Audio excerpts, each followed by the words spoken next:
First Lakshmi ದುಡ್ಡು ಬರ್ಬೇಕು ತಾನೆ ಪ್ರೊಡ್ಯೂಸರ್ಗೆ. ಫಸ್ಟ್ ಲಕ್ಷ್ಮಿ ಮಾತಾಡಿ. ಸೂರ್ಯ ಚಿತ್ರಕ್ಕೆ ಒಳ್ಳೇದಾಗಲಿ, ಟ್ರೈಲರ್ ಲಾಂಚ್ಗೆ ಒಳ್ಳೇದಾಗಲಿ. ಟ್ರೈಲರ್ನ ನೋಡಿ ನೀವೆಲ್ಲರೂ ಸಪೋರ್ಟ್ ಮಾಡಿ. Thank you man. All the best Surya. ನಿರ್ದೇಶಕರೇ, ನೀವೇ ಕ್ಯಾಮ್ರಾಗಳಿಗೆ ಅಡ್ಡ ಬರ್ತಾ ಇದ್ದೀರಾ. ಆಲ್ ದಿ ಬೆಸ್ಟ್ ಹೇಳು.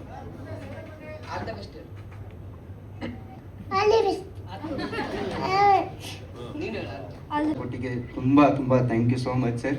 ಆಮೇಲೆ ನಮ್ಮ ಡೈರೆಕ್ಟರ್ ಸರು ತುಂಬ ಅಂದರೆ ಫ್ರೆಂಡ್ಲಿಯಾಗಿ ನನ್ನನ್ನು ನೋಡ್ಕೊಂಡಿದ್ದಾರೆ. ಇಡೀ ಸಿನಿಮಾ ಯಾವ ಥರ ಆ್ಯಕ್ಟ್ ಮಾಡಬೇಕು, ಹೇಗೆ ಏನು ಅಂತ ಪ್ರತಿಯೊಂದನ್ನು ಅವರು ನನ್ನನ್ನು ನೀಟಾಗಿ ಹೇಳ್ಕೊಟ್ಟಿದ್ದಾರೆ.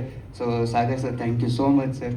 ಹಾಗೆ ನಮ್ಮ ಸೂರ್ಯ ಟೀಮು, DOP ಮನ್ನು ಸರು, ಆಮೇಲೆ ಫೈಟ್ ಮಾಸ್ಟರ್ ನರಸಿಂಹ ಸರು, ಆಮೇಲೆ ಕೊರಿಯೋಗ್ರಾಫರು ವಸಂತ್ ಮಾಸ್ಟರ್ ಸರು, ಇವರೆಲ್ರಿಗೂ ನಾನು ತುಂಬ ಥ್ಯಾಂಕ್ ಯು ಸೋ ಮಚ್. ಅವರು ಕೂಡ ನನಗೆ ತುಂಬ ಸಪೋರ್ಟಿವ್ ಆಗಿ ಆಮೇಲೆ ಪ್ರತಿಯೊಂದನ್ನು ನೀಟಾಗಿ ಹೇಳ್ಕೊಟ್ಟಿದ್ದಾರೆ. ಆಮೇಲೆ ನಮ್ಮ ಶ್ರುತಿ ಮೇಡಮು, ಪ್ರಮೋದ್ ಶೆಟ್ಟಿ ಸರು, ರವಿಶಂಕರ್ ಸರು, ಬಾಲರಾಜ್ ಜೋಡಿ ಸರು, ಹೀರೋಯಿನು, ಇವ್ರ ಜೊತೆ ಆ್ಯಕ್ಟ್ ಮಾಡಿ ತುಂಬ ಖುಷಿ ಆಗ್ತಾಯಿದೆ. ಆಮೇಲೆ ಸೆಟ್ಟಲ್ಲಿ ಶ್ರುತಿ ಮೇಡಮು, ಪ್ರಮೋದ್ ಶೆಟ್ಟಿ, ರವಿಶಂಕರು ತುಂಬ ಸಪೋರ್ಟ್ ಮಾಡ್ತಾಯಿದ್ರು. ಆಮೇಲೆ ಸೀನ್ ಟು ಸೀನು ಹೆಲ್ಪ್ ಮಾಡಿದ್ದು ನನಗೆ ತುಂಬ ಖುಷಿ ಆಗ್ತಾಯಿದೆ. ಅವರಿಂದ ತುಂಬ ಕಲಿಯೋಕ್ಕಿದೆ, ಇನ್ನೂ ಕಲಿಬೋದು. Thank you madam, thank you sir. ಇವತ್ತು ಟ್ರೈಲರ್ ರಿಲೀಸ್ ಆಯಿತು, ಅದೇ ತುಂಬ ಖುಷಿ ಆಗ್ತಾಯಿದೆ. ಸಿನಿಮಾ ಬಗ್ಗೆ, ನಿಮ್ಮ ಪಾತ್ರದ ಬಗ್ಗೆ. ಈ ಪಾತ್ರ ಬಗ್ಗೆ, ಈ ಸಿನಿಮಾದಲ್ಲಿ ನಾನು ಲವ್ ಮಾಡುವಂಥ ಹುಡುಗ, ಅಂದರೆ ಏನಂದರೆ ಅದೇ ತನ್ನ ಪ್ರೀತಿಗೂ ಸ್ಟಾರ್ಟ್ ಆದರೆ ಅದನ್ನು ಹೇಗೆ ಉಳಿಸ್ಕೊಳ್ಳೋದು, ಕೊನೆವರೆಗೂ ಯಾವ ಥರ ಫೈಟ್ ಮಾಡಬೇಕು, ಇದನ್ನು ಈ ಸಿನಿಮಾದಲ್ಲಿ. ಆಮೇಲೆ ನಾನು ಈ ಸಿನಿಮಾದಲ್ಲಿ ಪಕ್ಕಾ ಮಿಡಲ್ ಕ್ಲಾಸ್ ಹುಡುಗ, ಆಮೇಲೆ ಸ್ಲಮ್ಮಲ್ಲಿರೋದು. So thank you sir. ಅಂದರೆ ಈ ಸಿನಿಮಾದಲ್ಲಿ ನನ್ನೊಂದು ಡ್ರೀಮ್ ಇರುತ್ತೆ, ನಾನು IPS ಆಫೀಸರ್ ಸರ್ ಆಗಬೇಕು ಅಂತ. ಸೊ ಅದನ್ನು ಹೇಗೆ ಅದೇ ಅದ್ರ ಮಧ್ಯದಲ್ಲಿ ಲವ್, ಆಮೇಲೆ ಪ್ರತಿಯೊಂದೂ ಈ ಸಿನಿಮಾದಲ್ಲಿ ಇದೆ.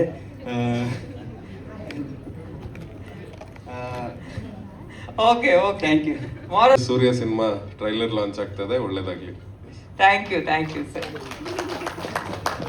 ಆ್ಯಂಡ್ ನನಗೆ ಮೊದಲನೇ ಸಿನಿಮಾದಲ್ಲೇ ಈ ಥರ ಒಂದು ಒಳ್ಳೆ ಆಪರ್ಚುನಿಟಿ ಆಗಿರ್ಬೋದು, ಸ್ಟಾರ್ ಕಾಸ್ಟ್ ಆಗಿರ್ಬೋದು, ಆಮೇಲೆ ಒಂದು ಒಳ್ಳೆ ಕ್ಯಾರೆಕ್ಟರ್, ಒಳ್ಳೆ ಟೀಮ್ ಎಲ್ಲ ಸಿಕ್ಕಿದ್ದು ನನ್ನ ಅದೃಷ್ಟ.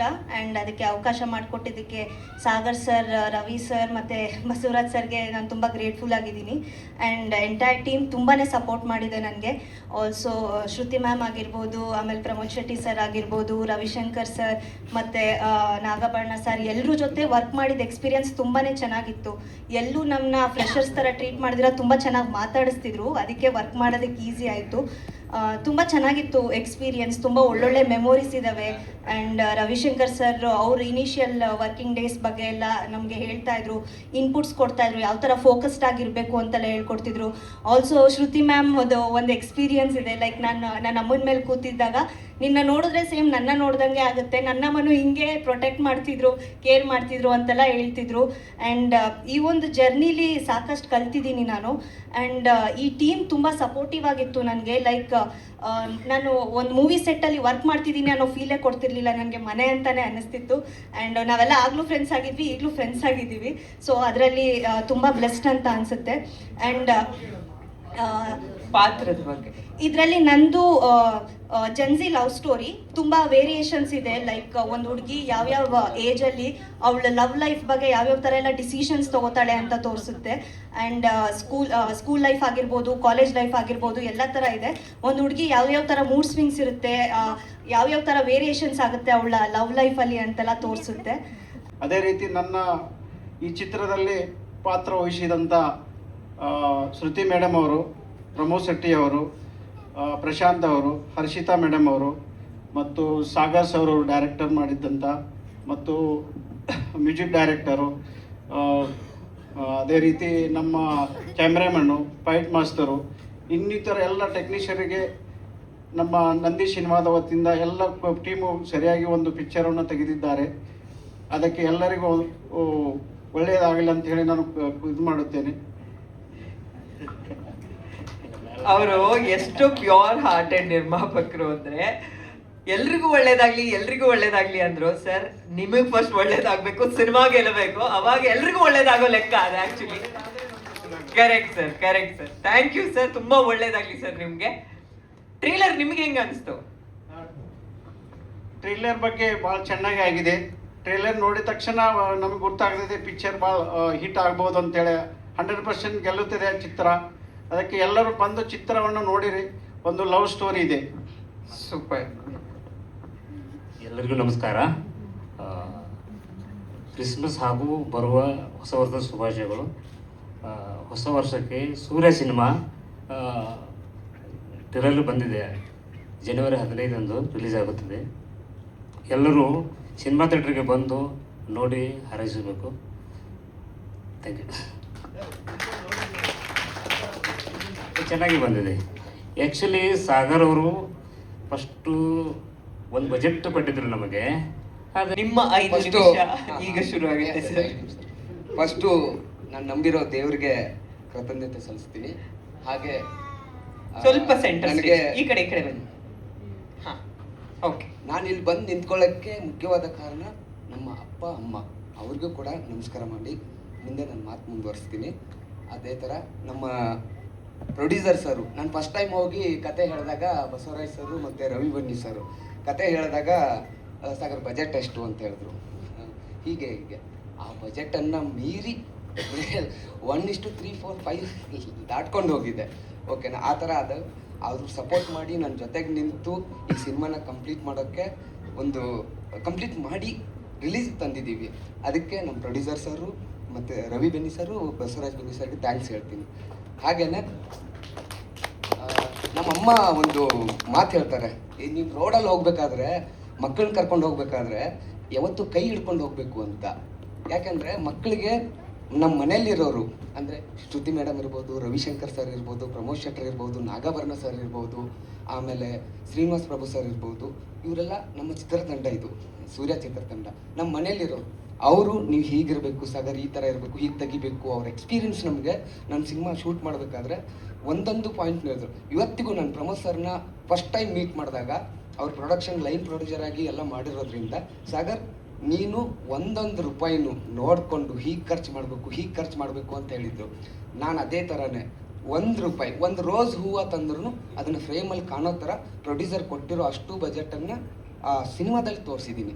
ಯಾಕೆಂದರೆ ಟ್ರಾವೆಲಿಂಗ್ ಇರ್ಬೋದು, ಇನ್ನೊಂದೆಲ್ಲ ಔಟ್ಸೈಡ್ ಶೂಟ್ ಇರ್ಬೋದು, ಅಲ್ಲಿ ಶೂಟ್ ಮಾಡಿದ್ರನ್ನ ಟ್ರಾವೆಲಿಂಗ್ ಮಾಡಿರೋ ಬಜೆಟನ್ನು ನಾನು ಸ್ಕ್ರೀನಲ್ಲಿ ತೋರ್ಸೋಕ್ಕಾಗಲ್ಲ, ಅಲ್ಲಿ ಹಾಕಬೇಕಾಗುತ್ತೆ. ನಾನು ಇಲ್ಲಿಂದ ಅಲ್ಲಿಗೆ ಮೈಸೂರು ಟ್ರಾವೆಲ್ ಮಾಡಿದೆ, ಇದಕ್ಕೆ ಇಷ್ಟು ಖರ್ಚಾಯಿತು ಅಂತ. ಹಾಗಾಗಿ ನಾನು ಆ ಟ್ರಾವೆಲಿಂಗು ಇನ್ನೊಂದು ಎಕ್ಸ್ಟ್ರಾ ಖರ್ಚುಗಳನ್ನ ಕಟ್ ಮಾಡಿ, ಆ ಪ್ರಮೋದ್ ಸರ್ ನನಗೆ ಫಸ್ಟ್ ಡೇ ಹೇಳಿದ್ರು, ಅವ್ರನ್ನ ಮೀಟ್ ಮಾಡೋಕ್ಕೆ ಹೋದಾಗ ಆ ಮಾತನ್ನು ನೆನ್ಪಿಟ್ಕೊಂಡು ಇಡೀ ಸಿನಿಮಾದಲ್ಲಿ ಎಲ್ಲೂ ₹1 ಪೋಲ್ ಮಾಡಿದೆ, ನೀಟಾಗಿ ಫ್ರೇಮಲ್ಲಿ ಕಾಣೋ ಥರ ತೆಗೆದಿದ್ದೀನಿ. ಅದು ಒಂದು ನೆನಪು. ದಿ ಪವರ್ ಆಫ್ ಲವ್ ಅಂತ ನಾನು ಈ ಚಿತ್ರಕ್ಕೆ ಟೈಟ್ಲ್ ಇಟ್ಟಿರೋದು. ಒಬ್ಬ ಹುಡುಗ ನಾರ್ಮಲ್ ಆಗಿರೋ ಸೆಂಟ್ರಲ್ ಲೈನ್ ಬರುತ್ತೆ ನಿಮಗೆ, ಏನಂದರೆ ಅಲ್ಲಿಂದನೇ ಎತ್ಕೋತೀನಿ. ಬೀದಿ ದೀಪದ ಕೆಳಗೆ ಓದುತ್ತಾ ಅಬ್ದುಲ್ ಕಲಾಂ ಅಂಬೇಡ್ಕರ್ ಗೆದ್ದು ನಿಲ್ಲಿಲ್ವೇ, ಜಾಯಿ ಮಾರುತ್ತಾ ಕನಸು ಕಾಣುತ್ತಾ ಪ್ರಧಾನ ಮಂತ್ರಿಯಾಗಿ ಮೋದಿ ದೇಶ ಆಳುತ್ತಿಲ್ಲವೇ ಅಂತ ಇದೆ. ಮೀನ್ಸ್ ನಮ್ಮ ದೇಶ, ನಮ್ಮ ಇಲ್ಲಿ ಒಬ್ಬ ಸ್ಲಮ್ಮಲ್ಲಿ ಇರ್ಬೋದು, ಇನ್ನೆಲ್ಲೇ ಇರೋನು ಇರ್ಬೋದು, ಬಡವ ಇರ್ಬೋದು, ಇಲ್ಲ ಮಿಡ್ಲ್ ಕ್ಲಾಸ್ ಅವ್ನು ಇರ್ಬೋದು, ಏನು ಇಲ್ಲದೆ ಇರೋನು ಗೆದ್ದು ಏನು ಬೇಕಾದರೂ ಆಗಬಹುದು. ಬಿಕಾಸ್ 25 ವರ್ಷ 30 ವರ್ಷದಿಂದ ದೇಶನ ಆಳ್ತಾ ಇದ್ದಾರೆ ಒಬ್ಬ ಬಡ ತಾಯಿಯ ಮಗ. ಹಾಗಾಗಿ ಯಾರು ಏನು ಬೇಕಾದರೂ ಆಗ್ಬೋದು, ಪ್ರೀತಿ ಇರ್ಬೋದು. ಅದೇ ಥರ ನಮ್ಮ ಸಿನಿಮಾದ ಈ ಸೂರ್ಯ ಅನ್ನೋ ಕ್ಯಾರೆಕ್ಟ್ರು, ಯಾಕೆ ಆ ಹಾಡು ಈ ಕತೆಗೆ ಆ 3 ಲೆಜೆಂಡ್ರಿ ಅಂದರೆ ಅಬ್ದುಲ್ ಕಲಾಂ ಸರ್, ಅಂಬೇಡ್ಕರ್ ಸರ್, ಆಮೇಲೆ ಮೋದಿ ಸರ್, ಯಾಕೆ ಈ ಸಾಂಗಲ್ಲಿ ನಾವು ಬಳಸ್ಕೊಂಡಿದ್ದೀವಿ ಅಂದರೆ ನಮ್ಮ ಕತೆಗೂ, ನಮ್ಮ ಕತೆಯ ಪಾತ್ರ ಹೀರೋ ಇದ್ದಾನಲ್ಲ, ಹೀರೋಗೂ ತುಂಬ ಆ್ಯಕ್ಟ್ ಆಗಿದೆ. ಅವರು ಕೂಡ ಒಬ್ಬರು ನಾರ್ಮಲ್ ಮಿಡ್ಲ್ ಕ್ಲಾಸ್ ಫ್ಯಾಮಿಲಿಯಿಂದ ಬಂದಿರೋರು. ನಮ್ಮ ಹೀರೋ ಕೂಡ ಮಿಡ್ಲ್ ಕ್ಲಾಸ್ಗಿಂತನೂ ಮಿಡ್ಲ್ ಕ್ಲಾಸ್ ತೀರಾ ಕಡಿಮೆ ಇರೋ ಒಂದು ಸ್ಲಮ್ಮಲ್ಲಿ ವಾಸ ಮಾಡೋ ಹುಡುಗ. ಅವನ ಕನಸು ಏನಂದರೆ ನಾನು ದೊಡ್ಡ ವ್ಯಕ್ತಿ ಆಗಬೇಕು ಅಂತ. ದೊಡ್ಡ ವ್ಯಕ್ತಿ ಆಗೋದ್ರ ಮಧ್ಯದಲ್ಲಿ ಅಡ್ಡ ಬರುವ ಪ್ರೀತಿ, ಪ್ರೇಮ ಇವೆಲ್ಲ ಇದಾವಲ್ಲ, ಇದರಿಂದ ಹೇಗೆ ಬೇರೆ ದಾರಿ ಹಿಡಿತಾನೆ. ಬೇರೆ ದಾರಿ ಹಿಡಿದ್ರು, ಯಾಕೆಂದರೆ ಪ್ರೀತಿ ಪ್ರೇಮ ಅನ್ನೋದು ಬೇಕು ಮನುಷ್ಯನಿಗೆ. ಹಾಗಂತ ಹೇಳ್ಬಿಟ್ಟು ಓದ್ತಾ ಇರ್ಬೇಕಾದ್ರೆ ಲವ್ ಮಾಡ್ತಾ ಇದ್ದ, ಅದು ತಪ್ಪು ಅಂತ ನಾನು ಹೇಳಲ್ಲ, ಅದು ಸರಿನೇ. ಆದರೆ ಅದ್ರ ಜೊತೆಗೆ ನೀವು ಓದಬೇಕು, ಇನ್ನೊಂದೇನೋ ಗುರಿ ತಲುಪಬೇಕಂತ ಇರುತ್ತಲ್ಲ, ಅದನ್ನು ತಲುಪೋಕ್ಕೆ ನೀವು ಎರಡನ್ನೂ ಮಾಡ್ಬೋದು ಅಂತ ನಮ್ಮ ಈ ಸ್ಟೋರಿಲಿ ಹೇಳಿದ್ದೀವಿ. ಡಾಕ್ಟರ್ ಮಮತಾ ಅನ್ನೋ ಒಂದು ಪಾತ್ರ ಇದು. ಗೈನಕಾಲಜಿಸ್ಟ್ ನಾನು. ಹಲವಾರು ಮಕ್ಕಳಿಗೆ ಜೀವ ಕೊಡುವಂಥ ಜೀವ ಮಮತಾ. ಆದರೆ ಅದು ಒಂದು ವಿಚಾರಕ್ಕೆ ತುಡಿತಾ ಇರುತ್ತೆ. ಅದೇನು ಅನ್ನೋದೇ ಈ ಕಥೆಯ ಕ್ಲೈಮ್ಯಾಕ್ಸ್ ಅಂತ ನಾನು ಹೇಳ್ಬೋದು. ಪಾತ್ರ ತುಂಬ ಸಾಫ್ಟಾಗಿ ಬಿಹೇವ್ ಮಾಡುತ್ತೆ, ಆದರೆ ಕಷ್ಟ ಅಂತ ಬಂದಾಗ ತುಂಬ ರೆಬಲ್ ಆಗಿ ರಿಯಾಕ್ಟ್ ಮಾಡುತ್ತೆ ಅನ್ನುವಂಥ ಒಂದು ಪಾತ್ರ ನಂದು.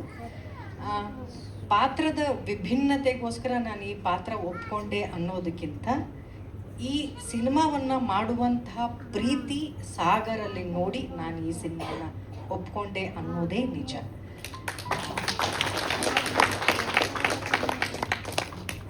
ಇಂಡಸ್ಟ್ರಿಗೆ ಬಂದು ಇಷ್ಟು ವರ್ಷದಲ್ಲಿ ಹಲವಾರು ಕತೆಗಳನ್ನ ಕೇಳಿರ್ತೀವಿ, ಪಾತ್ರಕ್ಕೋಸ್ಕರ ಮಾಡ್ತೀವಿ, ಇನ್ನೊಂದ್ಸರಿ ಹೊಟ್ಟೆಪಾಡಿಗೋಸ್ಕರ ಮಾಡ್ತೀವಿ. ಇನ್ನು ಕೆಲವು ಚಿತ್ರರಂಗಕ್ಕೆ ಒಂದು ಒಳ್ಳೆಯ ಆಶಯ ಅಥವಾ ಒಳ್ಳೆಯ ಕಲ್ಪನೆಗಳಿರುವಂಥ ಒಂದು ಒಳ್ಳೆ ಟೀಮ್ ಹೊಸಬರೆಲ್ಲ ಬರಲಿ ಅಂತ. ಈಗೆಲ್ಲ ಮಾಧ್ಯಮದವ್ರು ಹಿರಿಯರೆಲ್ಲ ಇದ್ದೀರಿ, ನೀವು ನೋಡಿದ್ದೀರಿ.